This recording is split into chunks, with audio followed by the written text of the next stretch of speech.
میں وقتاً فوقتاً پے در پہ لگاتار ایسی سچویشن بنتی جا رہی ہے کہ آپ کسی ایک کو نہیں گھیر سکتے اور عوام کسی نہ کسی صورت میں پریشان ضرور نظر آتی ہے۔ ذمہ دار کون ہے، عوام کے مسائل کیسے حل ہوں گے، ان تمام تر چیزوں پہ ہم بات کریں گے۔ ایڈوکیٹ شیخ ناصر صاحب ہمارے ساتھ جڑے ہوئے ہیں PDP سے، بہت شکریہ سر ہمارے ساتھ جڑنے کے لیے، اور ایڈوکیٹ AR ملک صاحب بھی ہمارے ساتھ جموں کشمیر نیشنل کانفرنس سے جڑے ہوئے ہیں۔ سیدھا شیخ ناصر صاحب آپ کی طرف آئیں گے۔ آج کل کافی برائیاں نظر آ رہی ہیں، خاص طور پہ NC سرکار میں کیا ہو گیا آخر اچانک؟ دیکھیں، یہ کوئی برائی نظر آنے والی بات نہیں ہے۔ جو دکھ رہا ہے، جو لوگوں کو لگ رہا ہے، وہی باتیں زبان پر آ رہی ہیں۔ جہاں تک تعلق نیشنل کانفرنس کی سرکار کا ہے، 7 مہینے کا وقت گزر چکا ہے۔ ہماری بات چھوڑیے، PDP کی کیا کچھ کہتی ہے اس کو ایک طرف رکھ کر کے آپ عام آدمی سے پوچھئے۔ جو عام آدمی کافی امید لگا کر بیٹھا ہوا تھا، جس نے اس بار ایک بڑا مینڈیٹ نیشنل کانفرنس کو اس امید سے دیا تھا کہ شاید جو کافی عرصے سے جموں کشمیر میں پاپولر سرکار نہیں رہی، نیشنل کانفرنس کو ایک بڑا مینڈیٹ ملے گا، اور نیشنل کانفرنس نے چناؤ کے دوران بھی بہت بڑے بڑے وعدے کیے تھے، تو لوگوں کو کچھ زیادہ امیدیں تھی۔ لیکن 7 مہینے کا وقت گزر چکا ہے۔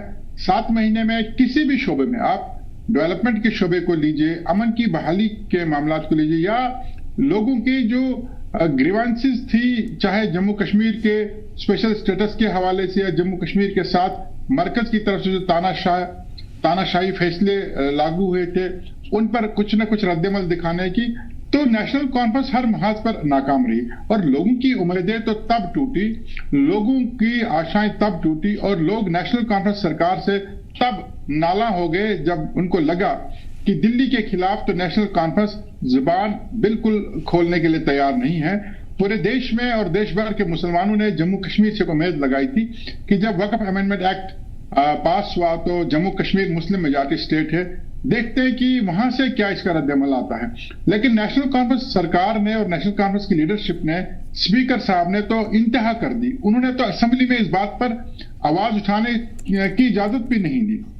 اسی طریقے سے بہت سارے ایسے معاملات ہوئے جن کو لے کر کے لوگوں کی امیدیں ٹوٹی۔ لہٰذا آپ جو کہہ رہے ہیں کہ برائیاں نظر آ رہی، نظر وہی آ رہا ہے جو ہے، اور نیشنل کانفرنس کی لیڈرشپ کو یہ تسلیم کرنا چاہیے کہ انہوں نے ایک مرتبہ پھر لوگوں کے ساتھ میں ایک اور سوال آپ سے کرتا ہوں، پھر ملک صاحب کی طرف آؤں گا۔ شیخ صاحب، میں آپ سے یہ سمجھنا چاہوں گا کہ دیکھیں، LG کی تعریف ابھی آپ کے لیڈر نے کہا کہ LG شاشن زیادہ بہتر ہے NC سرکار سے۔ کیا آپ کو لگتا نہیں ہے کہ زیادہ قربت ہے BJP کی طرف؟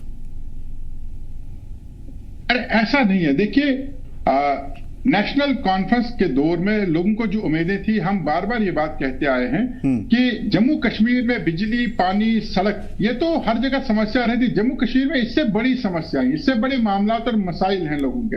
اگر بجلی، پانی، سڑک ڈیولپمنٹ کی بات کریں، وہ تو LG پرشاسن میں بھی ہو رہا تھا۔ وہ تو LG پرشاسن میں بھی سڑکیں بھی بن رہی تھی، ہسپتال بھی چل رہے تھے، اسکول بھی کھل رہے تھے، ڈیولپمنٹ بھی ہو رہی تھی۔ سرکار کو لانے کے لیے، ایک عوام کی طاقت کو آگے لانے کے لیے، لوگوں کی ترجمانی کے لیے سرکار کو لایا گیا تھا، لیکن نیشنل کانفرنس اس محاذ پر پوری طرح ناکام ہو رہی تھی۔ اگر ڈیولپمنٹ کی بات کریں تو LG سرکار میں بھی، LG شاسن میں بھی ڈیولپمنٹ تو ہو ہی رہی تھی۔ ہم نے جو توقعات ان کے ساتھ کی تھی، جو ہمیں لگتا تھا کہ جموں کشمیر کے ساتھ جو کچھ بھی مرکز نے کیا ہے، کم از کم اس پر رد عمل تو ظاہر کرتے۔ یہی وجہ ہے کہ آج اگر ڈیولپمنٹ کے لحاظ سے دیکھا جائے تو کمپیریٹیولی ہم ایک تو کہہ سکتے ہیں کہ LG پرشاسن اس سے بہتر تھا، لیکن اوورآل جموں کشمیر کی اگر بات کریں، جو جموں کشمیر کے باقی معاملات ہیں، جو میں بار بار یہ کہتا ہوں کہ جموں کشمیر میں بجلی، پانی، سڑک سے بھی بڑے مسائل اور سمسیایں ہیں۔ میں تو کہوں گا صرف ملک میں نہیں، پورے برصغیر کی نظریں جموں کشمیر پر رہتی ہے۔ جموں کشمیر نہ صرف سیاست کا ایک مرکز ہے، بلکہ جموں کشمیر کے مسائل دیش کے دوسرے مسائل سے مختلف ہیں۔ ان پر تو کبھی نیشنل کانفرنس نے بات ہی نہیں کی۔ اس سے بہتر ہے کہ سرکار اگر نہ ہی بنی ہوتی تو ڈیولپمنٹ تو تب بھی ہو رہی تھی۔ بالکل بڑی بات ہے۔ خیر، دونوں آپ ایڈوکیٹ ہیں اور ظاہر ہے کہ باریکیاں سمجھتے ہیں اور بتانا جانتے ہیں۔ میں پھر بھی آپ سے یہ سمجھوں گا کہ انہوں نے جو کہا کہ ہم وعدے بند ہیں اور پرائیورٹی میں ہمارے نوجوان ہیں، ہمارے بے روزگار نوجوان، آپ مجھے ضرور سمجھائیں کہ یہ چیز، اس کا کیا مطلب ہوا؟ کیونکہ ہمیں تو نظر نہیں آ رہا ہے۔ 4000 بڑی تعداد میں نوجوانوں کی بھرتی، ریکروٹمنٹ ہو سکتی تھی، لیکن وہ دوسرے کو ملی۔ پھر بھی آپ ضرور نظریہ جواب جاننا چاہوں گا ناصر صاحب۔ دیکھیے، 1948 سے ابھی تک نیشنل کانفرنس ایک بات ثابت کرنے میں کامیاب ہوئی ہے، وہ یہ کہ نیشنل کانفرنس کے کتھنی اور کرنی میں उनके काफी ज्यादा अंतर है। लिहाजा ये जो बात करते हैं, काश ये वो बात जो कहते हैं, काश वो बात करते। जहां तक एम्प्लॉयमेंट की बात है, ये जो मेरे फाजिल दोस्त अभी तक कह रहे थे कि पीडीपी के दौर हुकूमत में कोई डेवलपमेंट नहीं हुआ, अगर मैं गिनने बैठूं तो मुझे लगता है कि आपके डिबेट का सारा वक्त जो है वो मैं उसी में निकल जाएगा। वो सबके सामने आया है। 2002 में जब मुफ्ती मोहम्मद सईद साहब ने जम्मू कश्मीर में वज़ीर-ए-आला की कुर्सी संभाली, नेशनल कॉन्फ्रेंस ने जम्मू कश्मीर को किस दहाने पर लाकर खड़ा रखा था, और उसके बाद हीलिंग टच पॉलिसी हो या उसके बाद नई यूनिवर्सिटियों का क़याम हो, डेवलपमेंट अथॉरिटीज का क़याम हो, और सड़कों का जाल बिछ गया, जम्मू कश्मीर में अमन की बहाली हुई, और उसके बाद तरक्की का दौर शुरू हुआ। देखिए, तरक्की तब हो सकती है जब अमन हो, और अमन को बहाल करना बहुत जरूरी है। उसके बाद दोबारा से नेशनल कॉन्फ्रेंस ने जम्मू कश्मीर की क्या हालत कर दी थी, जब उसके बाद फिर मुफ्ती साहब, उसके बाद महबूबा जी जब उन्होंने इक़्तिदार संभाला। ये वही महबूबा मुफ्ती हैं जिन्होंने हर जिला सदर मुकाम पर जाकर पूरी रात, पूरा दिन बैठकर लोगों के मसाइल सुने और उनका अजाला किया। उमर साहब तो अपने एसी कमरे से बाहर निकलते नजर नहीं आते, बस एक जगह क्या ड्रोन गिरा, वहां तक गए, फोटो शूट किया, और लोगों ने उसके बाद क्या क्या कुछ कहा वो मैं यहां बताना मुनासिब नहीं समझता हूं। मेरे कहने का मतलब सिर्फ इतना है कि इनकी कथनी और करनी में जो अंतर है, काश वो नहीं होता। तो कम से कम आप ये तो मानते हैं, आप कम से कम ये तो मानते हैं कि आपके पास आपके दौरे हुकूमत में उस टाइम पे पावर ज्यादा थी, रास्ते बहुत ज्यादा थे, आप कर सकते थे उस टाइम पे, और अभी नेशनल कॉन्फ्रेंस तो घिरी हुई चारों तरफ से।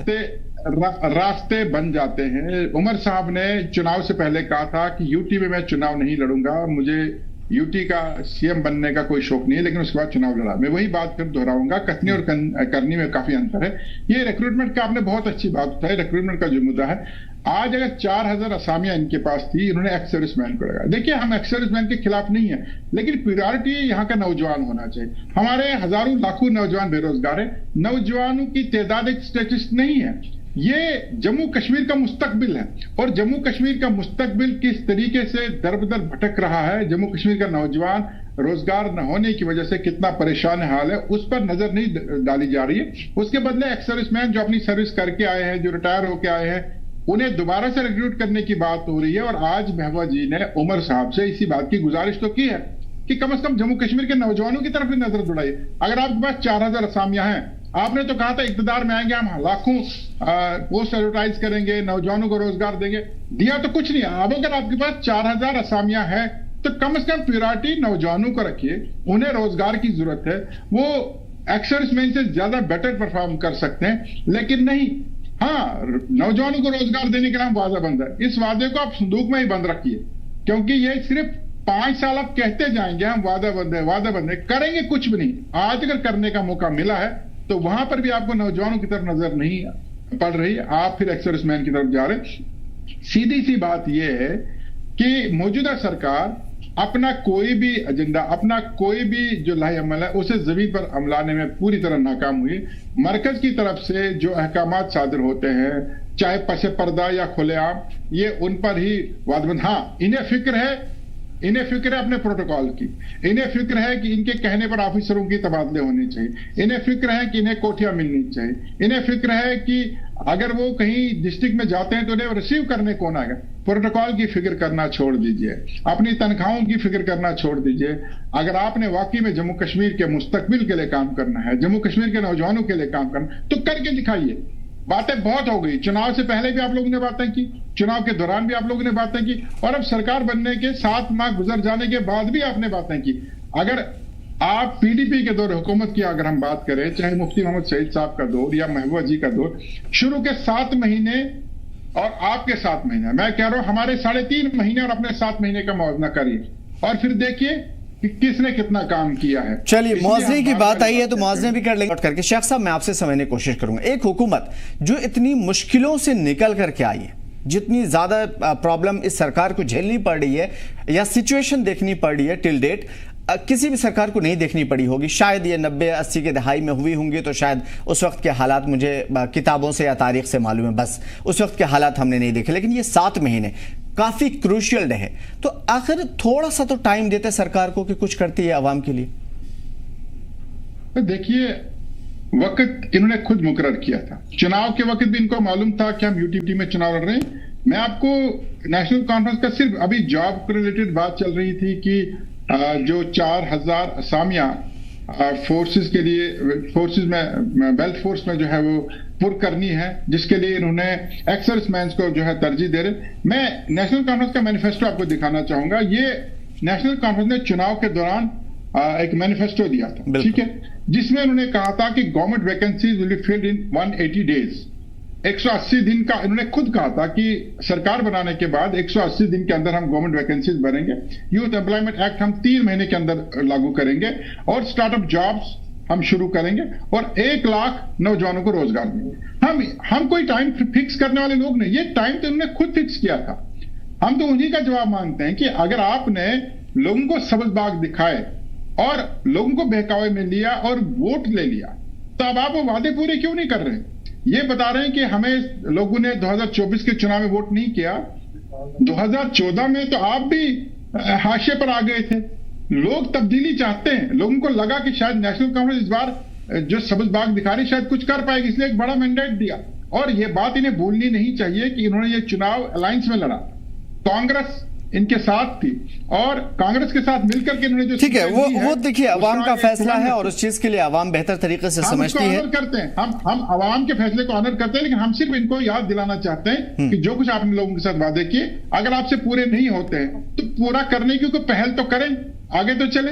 आगे कुछ हो नहीं रहा है। बिल्कुल। अब सुगबुगाहट शुरू हो गई है। मलिक साहब, नासिर साहब, यकीनन अवाम आज पीडीपी पूछ रही है, कल दूसरी सियासी जमात पूछेगी और उसके बाद परसों शायद अवाम आप तक पहुंच जाएगी। एक बड़ा सवाल जरूर है, इंतजार करेंगे इस बात का कि सरकार ने जो कहा है कि उन्हें वक्त चाहिए और सिचुएशन भी ऐसी है जो बज़ाहिर दिख तो रही है कि सरकार के साथ नहीं है, नामसाइद हालात, सिचुएशन काफी ज्यादा खराब और उन तमाम चीजों के बीच में बीजेपी का अब साफ तौर पर कहना कि मिलिटेंसी जड़ से जब तक खत्म नहीं होगी तब तक स्टेटहुड नहीं मिलेगा। इन मुद्दों पे हम जरूर बात करेंगे, इस बात को कंटिन्यू रखेंगे, लेकिन आज के लिए जरूर हम माजूरत चाहेंगे। शेख नासिर साहब बहुत बहुत शुक्रिया, मलिक साहब बहुत बहुत शुक्रिया बातचीत के लिए और यकीनन उम्मीद करते हैं कि जल्द ही इस मुद्दे पे हम दोबारा बातचीत करेंगे, गौर करेंगे कि प्रॉब्लम एक्चुअल कहां हो रही है और उस चीज को हल करने की कोशिश करेंगे। सरकार से यकीनन उस चीज का जवाब तलब करेंगे। फिलहाल यहां भी रुकेंगे, एक छोटे से ब्रेक के लिए, जल्द होते हैं हाजिर।